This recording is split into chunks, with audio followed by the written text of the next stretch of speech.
Lembrando que o canal Switch TV BR agora é parceiro da Centauro. Quer ter 10% de desconto em qualquer produto vendido e entregue pela Centauro? É só usar o cupom SWITCH10 e fazer a festa. Enfim, indo pro jogo de ontem, que foi a abertura da final do leste, outro jogão, né? Assim, acabou virando um jogão no final, mas até os últimos 8 minutos vinha sendo um jogo bem ruim, né? Ainda mais em comparação com o jogo de segunda-feira, né? O paralelo ficou bem ruim pro jogo de ontem, né? Porque a gente veio de um jogo fantástico, né? Num nível absurdo, um nível que, né, mostrou pros outros times do Oeste que quem quiser competir nessa conferência nos próximos anos vai ter que se coçar, porque tanto o Spurs como o Thunder tendem a ser só melhores nos próximos anos. Eles vão só melhorar, porque são times jovens, né, onde a galera vai evoluindo. Então, o jogo de segunda-feira mostrou para os times do Oeste que o gap é grande, que a diferença por esses dois é muito grande, e eles vão ter que se coçar para tentar diminuir o gap. Aí a gente sai desse jogo absurdo de segunda-feira e vai para um jogo de ontem que, cara, vinha sendo um joguinho bem do mequetrefe, né? Bem do mequetrefe. Um Knicks muito mal, né? Muito abaixo do que vinha sendo no playoff. O Knicks vinha sendo o melhor time do playoff. Pelo menos em nível de performances, o Knicks vinha praticando o melhor basquete do playoff, né? Só que ontem, cara, durante 3 quartos e meio, cara, o Knicks jogou muito mal, né? Errando muito no perímetro, não convertendo arremessos, o ataque muito perdido, né? Tipo, o Knicks só tava produzindo em cima dos erros do Cavs, né? A produção do Knicks, ela vinha sendo exclusivamente vinda dos turnovers que o Cavs cometeu, que não foram poucos, foram bastante, né? O Cavs cometeu bastante turnover. Então, era um Knicks mal e um Cavs também tava defendendo bem, né? O plano defensivo do Cavs foi bem executado, vinha sendo bem executado, né? Melhor dizendo. O Donovan Mitchell carregando o ataque, jogando muito bem, mas assim, também nada demais, né? O jogo vinha sendo meio mequetrefe. Mas aí a gente chega nos últimos 8 minutos e a magia do playoff acontece, né? Chegando nos últimos 8 minutos, a gente tinha um Cavaliers vencendo por 22 pontos, né? Uma vantagem que colocava o Cavs com 99% de chance de vencer o jogo. São dados da ESPN. A ESPN colocou o Cavs nos últimos 8 minutos de jogo com 99% de chance de ganhar. Só que algo aconteceu, né? O Mike Brown fez um ajuste fundamental, que foi a entrada do Landry Shamet no lugar do Josh Hart. Ele abriu o time do Knicks, o que consequentemente abriu também o time do Cavs e permitiu com que o Brunson conseguisse achar, né, melhor os seus matchups favoritos. E ele achou um matchup favorito, que foi o matchup com o Harden. Em todas as posses dos últimos 8 minutos, o Jalen Brunson atacou o James Harden.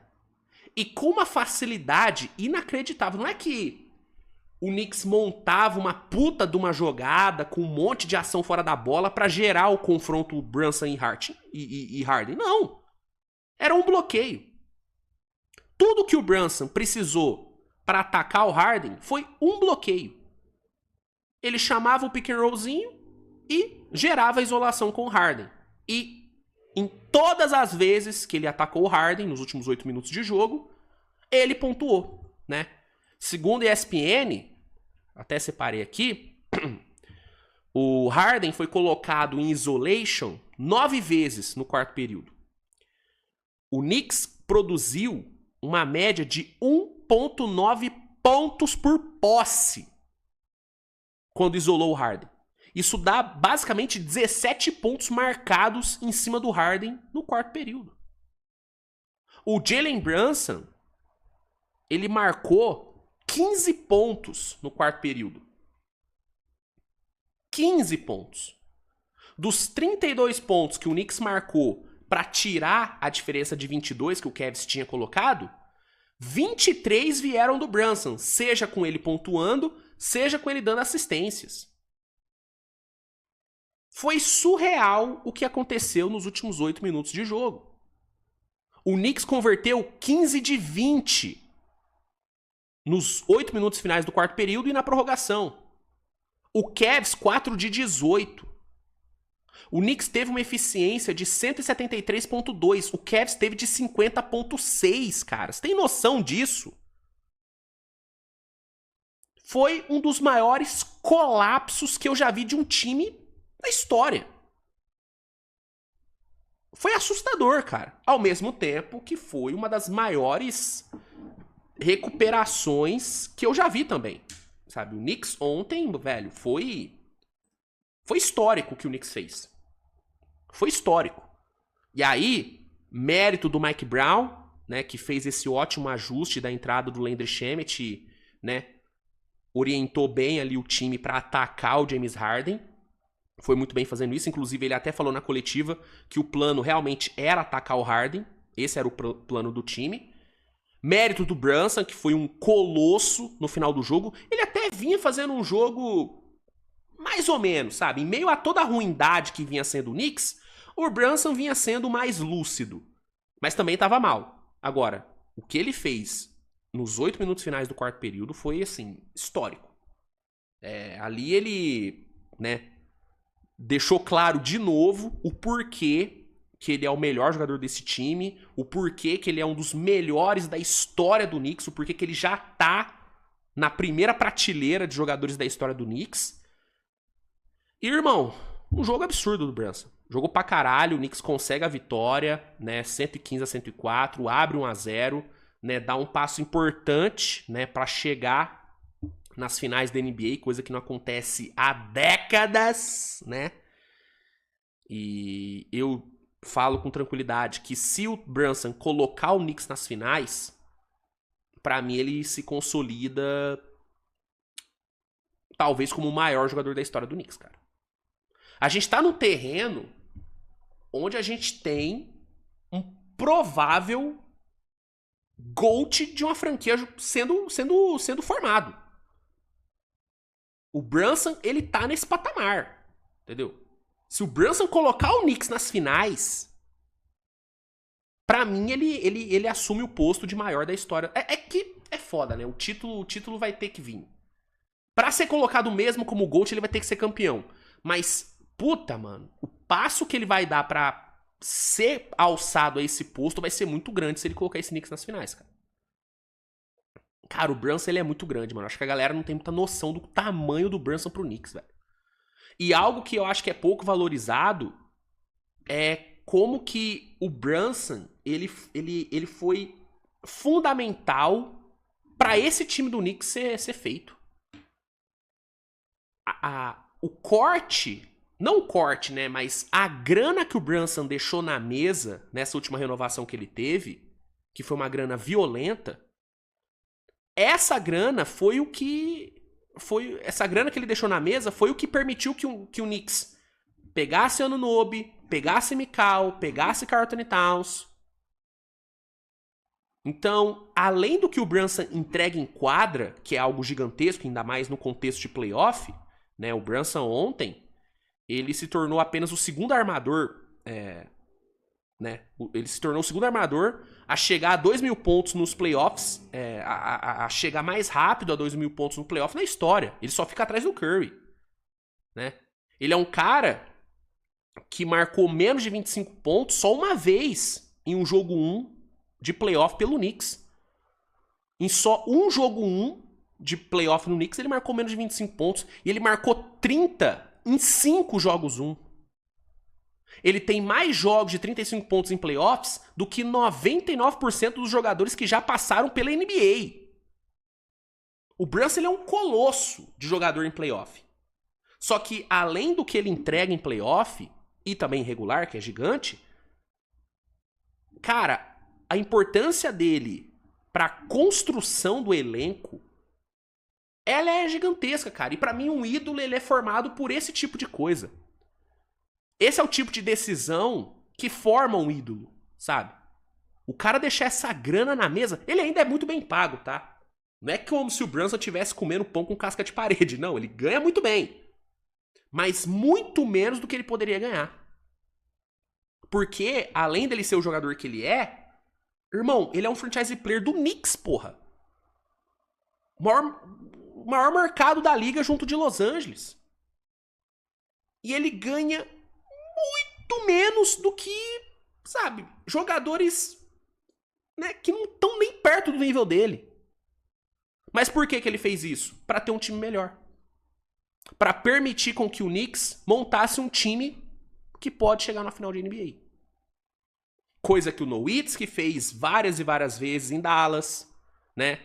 Coisa que o Tom Brady fez várias e várias vezes no Patriots. Então, o Brunson, cara, a construção de ídolo do Brunson, ela é muito bem feita, cara. Ele é fantástico, cara. Ele é fantástico. Eu sou fã pra caralho. E ontem, mais uma atuação pra entrar pra história do New York Knicks, pra entrar pra história do Jalen Brunson. Pelo lado do Cavs, cara, sentimento horrível, né? Uma pipocada histórica, não tem muito o que falar por mais méritos que o Knicks tem, aí são vários, né? O Knicks tem muito mérito ontem. Irmão, não existe você entregar o jogo que o Cavs entregou ontem. Faltando 8 minutos, você jogando fora de casa, na final de conferência contra o New York Knicks, você tá ganhando por 22, não existe você perder esse jogo. É inaceitável você perder esse jogo. É inconcebível você perder esse jogo. E aí, culpados vão ser apontados. O Harden, obviamente, vai ser muito apontado como culpado, porque ele foi o. Ele foi o alvo que o Knicks usou pra buscar a virada. Ele foi atacado toda hora e não conseguiu fazer nada. Não conseguiu contestar um arremesso direito, não conseguiu evitar nenhuma cesta que o Brunson tentou em cima dele. Então é óbvio que o Harden vai ser colocado como culpado. Até também porque o jogo ofensivo do Harden foi muito ruim. Muito turnover, pouco arremesso convertido. No segundo tempo eu achei ele extremamente individualista. Né? O Donovan Mitchell, que vinha fazendo um jogo muito bom, cara, o Harden tirou o Mitchell do jogo. Tirou o Mitchell do jogo. O Mitchell ficou totalmente sucateado. Algumas fontes falaram sobre lesão, que o Mitchell teria sentido algum tipo de lesão. Mas ele foi muito pouco envolvido no jogo no segundo tempo. Por quê? Porque o Harden tava monopolizando demais a bola. Demais, demais, demais. E defensivamente ele foi terrível. Então, eu acho que o Harden justamente é um dos culpados. Eu acho que é justo colocar o Harden como um dos culpados. Mas pra mim, acima do Harden, velho, o Kenny Atkinson, ele tem muito sangue nas mãos. Primeiro porque ele não conseguiu achar nenhuma forma de expor menos o Harden. Ele viu o Harden sendo atacado toda hora e ele não conseguiu fazer nada em relação a isso. E repito, não é como se o Mike Brown tivesse feito um ajuste, porra, genial. Não. Ele botou o Landry Shamet, abriu mais o time e ficou usando o bloqueio simples pra gerar o matchup com o Harden. Foi simples pro Knicks gerar os matchups com o Harden. E o Kenny Atkinson não conseguiu ler isso, não conseguiu fazer nada em relação a isso. Entendeu? Porra, mano, você tá vendo que os caras estão atacando o Harden toda hora? Tira o Harden do jogo, velho. Tira ele do jogo, quebra o ritmo do Knicks, deixa ali o Keon Ellis um pouquinho, deixa o Dennis Schroeder um pouquinho no lugar. Porra, mano, preserva o seu jogador. Preserva a sua defesa.